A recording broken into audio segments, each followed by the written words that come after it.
Assalamualaikum warahmatullahi wabarakatuh. Kami dari kelompok 4 kelas 12 MIPA 3 yang beranggotakan 1. Fadila Fajrin, 2. Indah Julianti, 3. Ina Nurwidianingrum, 4. Ratnasari. Pada video kali ini kami akan membahas tentang PRRI dan Permesta.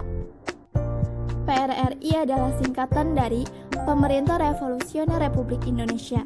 Sementara Permesta adalah singkatan dari Perjuangan Semesta atau Perjuangan Rakyat Semesta. Pemberontakan keduanya sudah muncul saat menjelang pembentukan Republik Indonesia Serikat pada tahun 1949. Dewan Militer Daerah dibagi menjadi 4, yaitu yang pertama Dewan Banteng, dibentuk pada tanggal 20 Desember 1956 di Sumatera Barat oleh Kolonel Ismail Lengah dan diketuai oleh Letnan Kolonel Ahmad Hussein. Yang kedua, Dewan Gajah, dibentuk pada tanggal 22 Desember 1956 di Sumatera Utara oleh Kolonel Maludin Simbolon. Yang ketiga, Dewan Garuda, dibentuk pada pertengahan bulan Januari 1957 di Sumatera Selatan oleh Letnan Kolonel Barlian. Dan yang keempat, Dewan Manguni, dibentuk pada tanggal 17 Februari 1957 di Manado oleh Mayor Somba.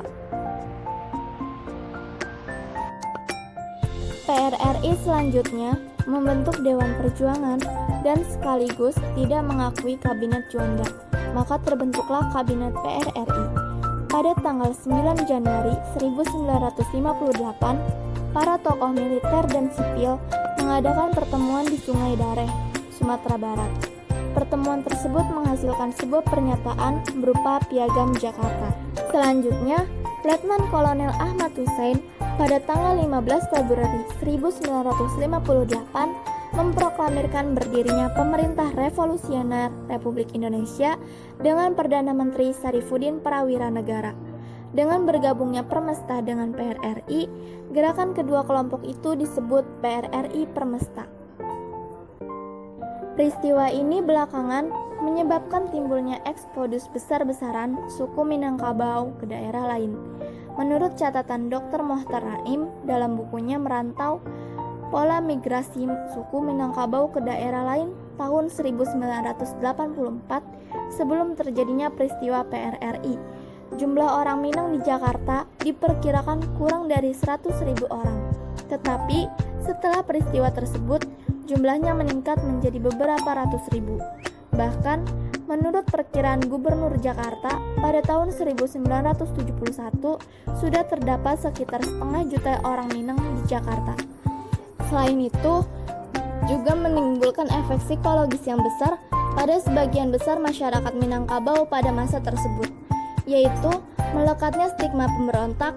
Padahal kawasan Minangkabau sejak zaman Belanda termasuk kawasan yang gigih menentang kolonial serta kawasan Indonesia yang setia dan banyak melahirkan pemimpin-pemimpin nasionalis yang penting selama masa pra-kemerdekaan. Selain beberapa tindakan kekerasan yang dialami oleh masyarakat, juga mengguncang harga diri, harkat, dan martabat yang begitu terhina dan dihinggapi mentalitas orang kalah, serta trauma atas kekalahan PRRI. Sampai hari ini, para pelaku peristiwa PRRI tetap menolak dianggap sebagai pemberontak atas tindakan yang mereka lakukan. Tujuan dari pemberontakan PRRI adalah mendorong pemerintah supaya memperhatikan pembangunan negeri secara menyeluruh, sebab pada saat itu pemerintah hanya fokus pada pembangunan yang berada di Pulau Jawa. Meskipun alasan yang dilakukan oleh PRRI ini benar, namun cara yang digunakan untuk mengoreksi pemerintah pusat itu salah. PRRI menuntut kepada pemerintah pusat dengan ada paksaan, sehingga pemerintah menganggap bahwa tuntutannya itu bersifat memberontak. Hal itu menimbulkan kesan bagi pemerintah pusat bahwa PRRI adalah suatu bentuk pemberontakan. Adapun upaya-upaya yang dilakukan pemerintah untuk menumpaskan Permesta tidak jauh berbeda dengan upaya penumpasan PRRI, diantaranya sebagai berikut. 1. Memecat anggota tentara yang terlibat. 2. Melancarkan operasi militer gabungan. Operasi militer gabungan disebut Operasi Merdeka. Operasi ini terjadi pada bulan April 1958 yang dipimpin oleh Letkol Rukminto Hendraningrat. Operasi militer gabungan ini terdiri dari beberapa bagian, diantaranya A. Operasi Sabta Marga 1 yang dipimpin oleh Letnan Kolonel Sumarsono di Sulawesi Utara bagian tengah. B. Operasi Sabta Marga 2 yang terpusat di Sulawesi Utara bagian selatan dengan Letnan Kolonel Agus Prasmono sebagai pemimpinnya. C.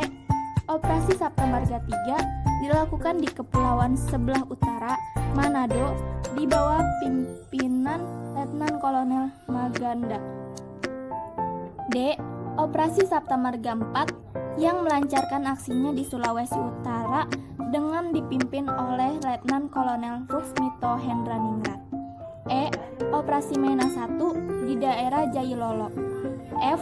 Operasi Mena 2 yang berhasil merebut lapangan udara Morotai di sebelah utara Halmahera di bawah pimpinan Letnan Kolonel KKO Hans Holt. Pada tahun 1960, Permesta ikut melakukan perundingan dengan pemerintah pusat dengan diwakili oleh Kepala Staf Angkatan Darat Nicholas Bondan. Sementara dari pihak Permesta diwakili oleh Mayor Jenderal Alexander Everett Kawilarang dengan menghasilkan sebuah kesepakatan, yakni Permesta akan turut membantu TNI dalam menghadapi komunis di Pulau Jawa. 4. Melancarkan aksi pengeboman Permesta yang semakin lama semakin menjauhkan unsur-unsur NKRI telah mendorong pemerintah untuk mendesak Kabinet Juanda Nasution untuk melakukan pemberontakan. Dan pada akhirnya, pemerintah menindak tegas Angkatan Udara Republik Indonesia melancarkan aksi pengeboman pada instansi-instansi penting di Kota Padang, Bukit Tinggi, dan Manado. Dampak gerakan pemerintah revolusioner Republik Indonesia diantaranya adalah 1. Jatuhnya korban jiwa. Dari pihak PRRI sendiri, korban yang jatuh kurang lebih sebanyak 22.174 jiwa, 4.360 mengalami luka-luka, dan 8.072 orang ditahan. Sedangkan dari pihak APRI atau Angkatan Perang Republik Indonesia telah merenggut 10.150 jiwa meninggal dunia yang terdiri dari 2.499 tentara, 956 anggota OPR, 274 polisi, dan 5.592 orang sipil. 2. Pembangunan terhenti. Pembangunan sendiri lumpuh akibat dari dampak masyarakat yang lebih tertarik pada kegiatan konsumsi daripada membuat produk sendiri. 3. Hubungan Indonesia dengan Amerika Serikat terganggu. Ketidakharmonisan ini terjadi karena adanya dukungan Amerika Serikat terhadap pemberontakan yang terjadi di Indonesia. Dukungan ini terbukti ketika pengebom B-26 dikemudikan oleh pilot bernama Allen Pope jatuh pada tanggal 18 Mei 1958 di sekitar Ambon. 4. Kesadaran berotonomi. Selain dampak-dampak yang bersifat negatif, pergerakan PRRI juga menimbulkan dampak positif, diantaranya menimbulkan kesadaran pimpinan negara bahwa Indonesia terdiri dari berbagai pulau dalam satu unsur NKRI. Untuk itu, penting bagi mereka untuk mendapatkan hak otonom yang luas bagi setiap daerah yang ada di Indonesia. Dengan demikian, mereka dapat mengembangkan potensi yang ada di daerahnya sebagai upaya menjaga keutuhan NKRI.